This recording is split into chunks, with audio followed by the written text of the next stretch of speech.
សហព័ន្ធខ្មែរកម្ពុជាក្រោមសូមជូនកម្រងឯកសារប្រវត្តិសាស្ត្រខ្មែរក្រោមជានរណាឯកសារនេះជាកញ្ចក់ឆ្លុះបញ្ចាំងអំពីប្រវត្តិសង្ខេបរបស់ជនជាតិកំណើតដើមខ្មែរក្រោមដែលបានរស់នៅលើទឹកដីហ្វូណនឬកម្ពុជាក្រោមមុនគេបង្អស់ហើយក៏កំពុងរស់នៅលើទឹកដីរបស់ខ្លួនតាំងពីដើមរហូតមកទល់បច្ចុប្បន្ន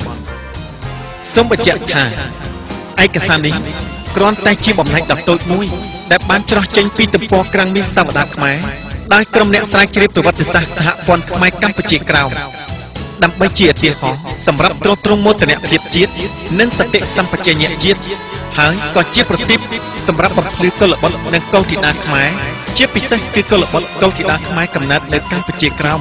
ឲ្យស្វែងយល់អំពីប្រវត្តិសាស្ត្រប្រចាំជាតិខ្លួនឯងនិងមហាសោកនាដកម្មដែលមានទំហំរបស់ខ្លួនបានឆ្លងកាត់កន្លងមកនិងកំពុងកើតមានក្នុងពេលបច្ចុប្បន្ន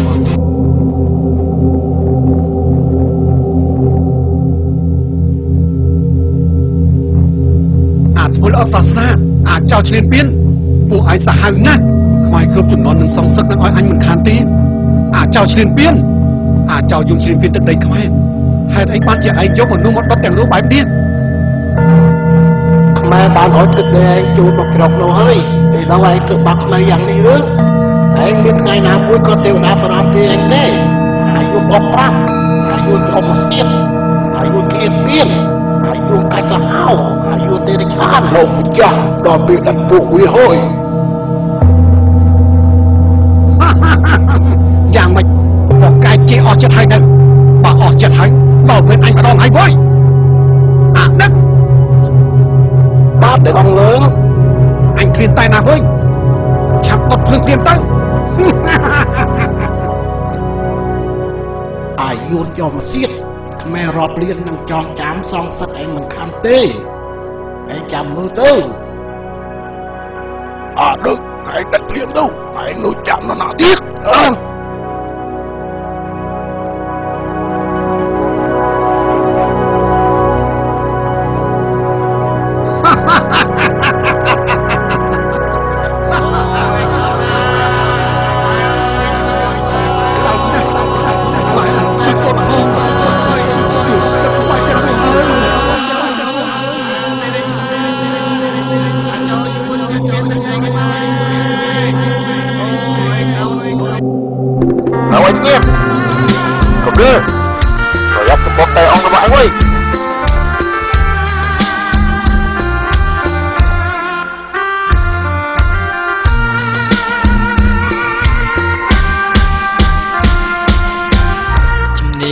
តែងប្រវែង53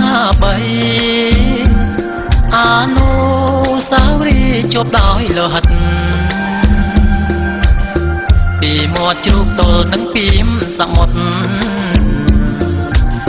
ខ្មែរត្រូវកប់ត្រឹមកដុតប្រវត្តិយួនតាមតែអង្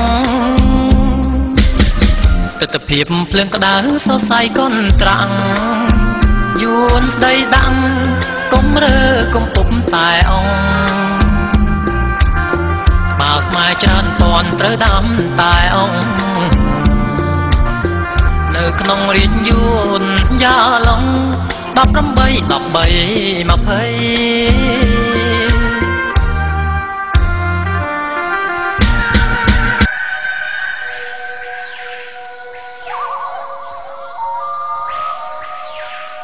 យកមកលឿនមកយើងកំពុងស្រេកទឹកហើយចេញពីសាអង្គឡើងពីសាឆ្ងាញ់ទេអង្គឡើងយកក្បាលខ្មែរមកដាំតែឆ្ងាញ់មែនតើ